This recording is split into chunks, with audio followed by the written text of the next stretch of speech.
하여튼 오늘 읽은 잠언의 내용을 한 두세 가지 정도 얘기할 수 있지 않을까 생각합니다.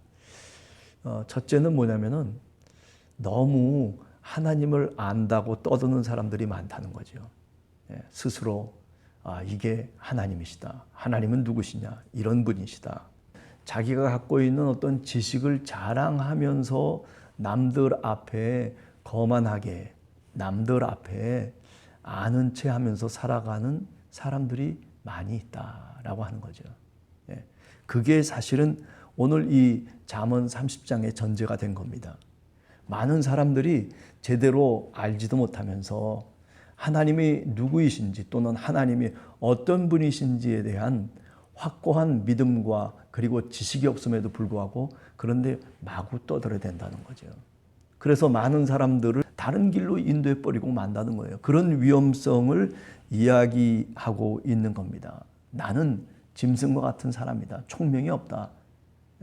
그러나 라고 하는 그러나라고 하는 것이 사실은 생략되어 있다라고 얘기할 수 있죠. 나는 지혜를 배우지 못하였고 거룩하신 자를 아는 지식이 없다. 그죠? 우리가 3절에 보면 장로교의 창시자라고 얘기할 수 있는 깔뱅이 기독교 강요를 쓰면서 제1권 제1 항목에 뭐라고 얘기하냐면 하나님을 아는 지식이 곧 신앙이다 이렇게 얘기했어요. 믿음을 폼내면서 이런 게 믿음이다. 봐라. 뭐 이렇게 얘기하는 사람들을 빗대어서 사실 지금 얘기하고 있는 겁니다. 그래서 4절에 보면 이런 얘기를 합니다. 하늘에 올라갔다가 내려온 자가 누구인지, 바람을 그 장중에 모은 자가 누구인지, 물을 옷에 싼 자가 누구인지, 땅의 모든 끝을 정한 자가 누구인지, 그의 이름이 무엇인지, 그의 아들의 이름이 무엇인지 너는 아느냐? 알지도 못하면서 그렇게 믿음 있는 척하고 알지도 못하면서 그렇게 무슨 이야기를 너절하게 늘어놓으면서 사람을 헷갈리게 만드는 그런 사람들에 대한 빈정거리는 말투다라고 얘기할 수 있는 겁니다. 그죠? 사실 생각해 보면 우리가 욥기에도 보면 욥의 친구들이 나오지 않습니까? 빈정거리죠. 그죠? 욥에게 다가와가지고 고난당하고 있는 사람인데 이 사람이 사실은 의인인데도 불구하고 그런데 믿음이 어떻고 하나님이 어떻고 죄가 어떻고 그래서 네가 지금 고통이 왔고 네가 그렇기 때문에 오늘 이렇게 살아야 되고 저렇게 해야 되고 그 친구들이 가장 가깝다라고 하는 사람들이 욥을 괴롭히고 있잖아요. 그 괴롭히고 있는 장면이 사실은 욥기서에 나오고 있는 내용들 아니겠습니까? 이 이야기와 사실은 일맥상통하는 이야기라고 그렇게 말씀드릴 수가 있는 거죠. 그래서 뭐라고 얘기합니까? 그래서 6절에 보면 너는 그의 말씀에 더하지 말라. 그의 말씀에 더하지 말라. 우리가 요한계시록에서도 주님의 말씀에 더하고 빼는 일에 대해서 굉장히 책망하고 있는 내용을 우리가 잘 알지 않습니까? 하나님의 말씀을 제 마음대로 덧붙여서 해석하고 자기 중심적으로 자기 유익한 것으로 안식일을 얘기하고 그래서 정결법을 얘기하고 아니 그런데 예수님께서는 그렇게 얘기하지 않죠. 안식일의 주인이 누구냐 하면 바로 인자고 그리고 안식일은 사람을 위해서 있는 것이다라고 그렇게까지 예수님은 말씀하고 있지 않습니까? 법의 정신은 상관없고 법의 뿌리는 상관없고 다시 말하면 하나님을 사랑하고 이웃을 사랑한다라고 하는 그 사랑의 법은 상관없고 그리고 뭐를 행할 것이냐 어떻게 하면 이것이 죄가 되고 어떻게 하면 이것이 의롭게 되느냐 이런 데만 몰두하면서 법을 생산해내는 예수님 당시의 바리새파 사람들의 모습이었다라는 거죠. 5절에 보면 하나님의 말씀은 다 순전하다. 의지하는 자의 방패가 되신다는 거예요. 거기에 무엇을 더하고 거기에 무엇을 빼고 우리가 어떻게 해석하고 우리가 어떻게 얘기하는 게 중요한 게 아니라 하나님의 말씀을 순전한 말씀으로 깨닫게 되면 하나님을 의지하는 사람들 그 사람들의 방패가 된다. 그죠? 하나님의 말씀이 믿음의 방패가 되고 하나님의 말씀이 성령의 검이 되고 우리가 에베소서 6장에 구원의 투구를 쓰고 성령의 검을 갖고 믿음의 방패를 갖고 하나님의 말씀이 순전하셔서 그와 같다는 거예요. 우리가 하나님의 말씀을 온전하게 믿으면 보호하심과 인도하심을 느끼고 그렇게 살아갈 수 있게 된다는 것입니다. 그러므로 너는 그의 말씀에 더하지 말라. 그가 너를 책망하시겠고 너는 거짓말하는 자가 될까 두려우니라. 하나님의 말씀에 너는 더하지 말라. 너는 그것을 빼지도 말라. 하나님을 아는 지식을 얘기하는 사람들이 얼마나 많습니까? 제가 유튜브 같은 걸 열어보면 과장되지 않으면 사람들이 쳐다보지도 않죠. 하나님의 말씀에 더하지 않고 빼지도 않고 그냥 하나님의 말씀을 얘기하면 누가 유튜브를 봅니까? 정말 그런 것 같고 아주 그런 채 하고 말을 꾸미고 그리고 그렇게 설득해 나가는 그런 유튜브나 사람들이 찾아다니면서 교회를 순례하는 게 아니라 유튜브 순례이기를 믿음의 사람들이 그렇게 신앙의 형태가 그런 식으로 바뀌어지고 있다는 거예요. 물론 뭐 좋기도 하겠죠. 뭐 여러 가지 정보를 얻을 수는 있겠죠. 그렇지만은 하나님의 말씀을 내가 정말 하나님의 말씀으로 느끼면서 내가 오늘 어떻게 살아갈 것인가.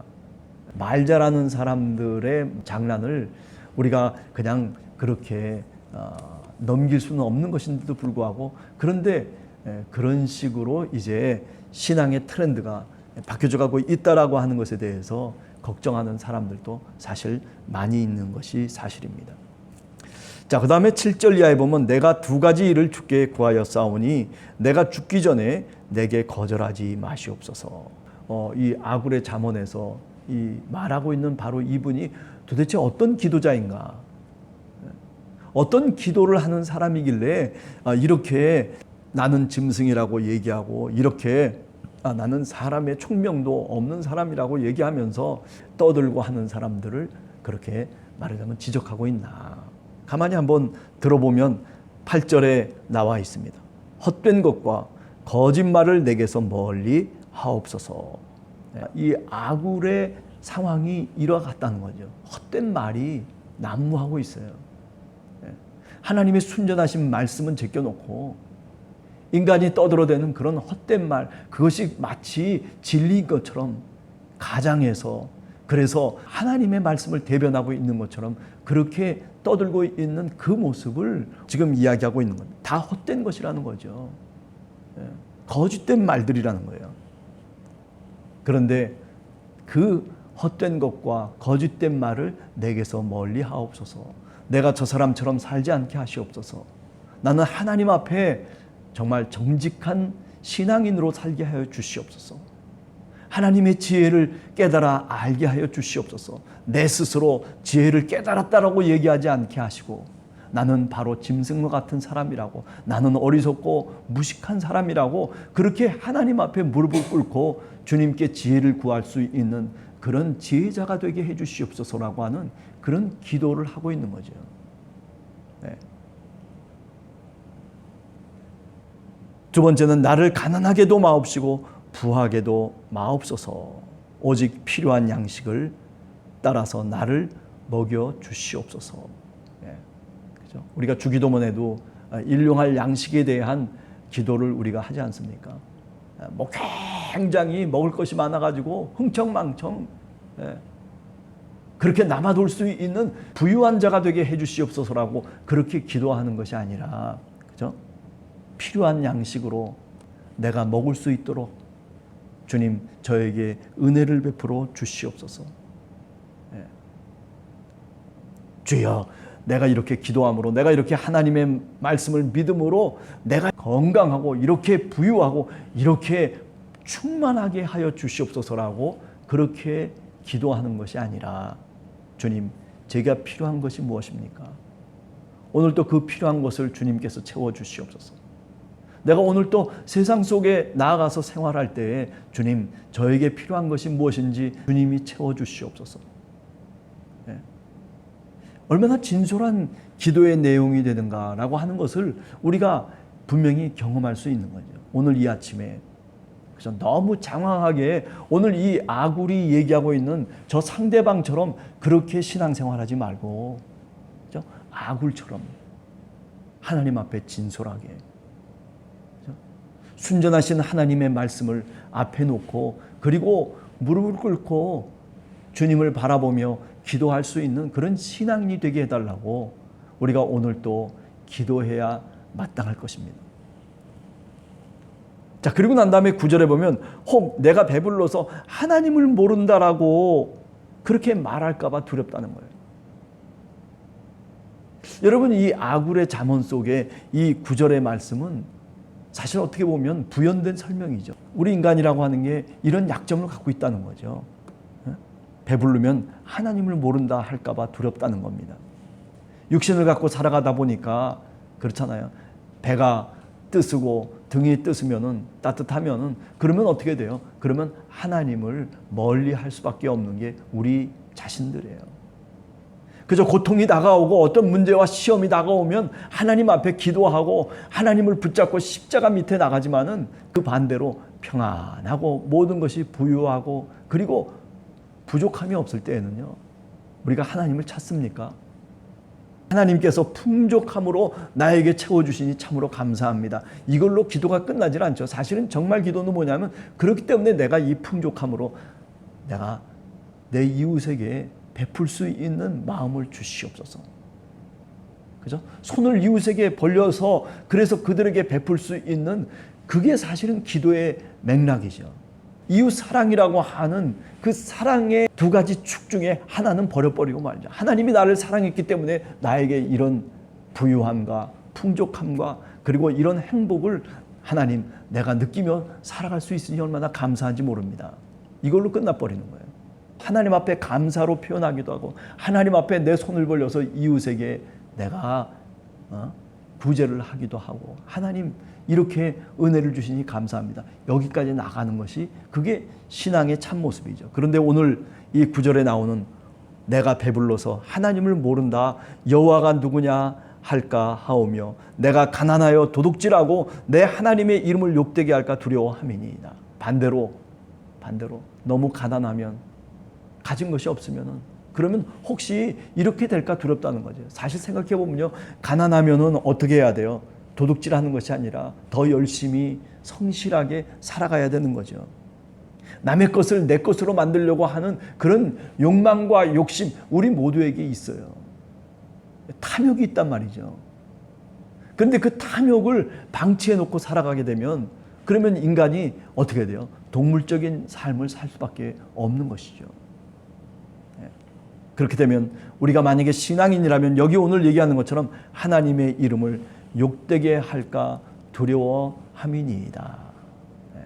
얼마나 진솔한 잠언의 기도인지 모릅니다. 아굴의 기도.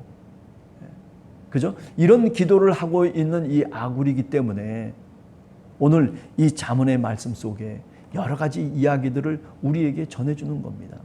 나는 이렇게 기도하고 있습니다. 나는 이런 기도를 하고 있습니다. 그죠? 이 기도 속에서 보면 이 아굴이라고 하는 사람이 그렇게 교만한 사람이 아니에요. 그렇게 다른 사람 앞에서 내 지식을 자랑하고 뭐 하나님이 어떻고 하늘이 어떻고 바다가 어떻고 천지 만물이 어떻고 이렇게 장황하게 늘어놓는 사람이 결코 아니에요. 하나님 앞에 진솔하고 겸손하게, 그죠? 하나님이 주신 지혜를 그것이 무엇인지를 깨닫고 그 지혜대로 살려고 하는 솔직한 신앙인의 모습이 이 아굴의 모습이었다라고 얘기할 수 있는 것이죠. 오늘 하루를 기도하면서 시작합니다. 하나님 앞에 우리가 기도의 제목을 찾고 그리고 그 기도를 통해서 하나님이 주신 은혜와 감사를 고백하고 그것을 내 이웃에게 함께 나눌 수 있는, 함께 베풀 수 있는 그런 은혜도 우리들에게 하나님께서 주시기를 원하시는 줄 굳게 믿습니다. 오늘 하루 이제 기도로 시작하면서 주님께 그저 장황하게 늘어놓는 기도가 아니라 이렇게 아굴처럼 간단하면서도 핵심 있게 그리고 정말 순전한 기도를 무릎을 꿇고 십자가를 바라보면서 기도할 수 있는 여러분과 제가 되기를 간절히 소원합니다. 오늘 또 우리 예찬이가 코 수술을 해요. 아주 여러 차례 시험을 당하는 것 같다는 생각도 드는데 이런 여러 과정들을 거쳐서 아마 더 성숙된 하나님의 자녀가 되지 않을까라는 생각을 해보고 자기 나름대로 뭔가 느끼는 바가 있을 거라는 생각도 역시 해보게 됩니다. 같이 위해서 코 수술을 위해서 기도해 주시면 고맙겠습니다. 기도하겠습니다.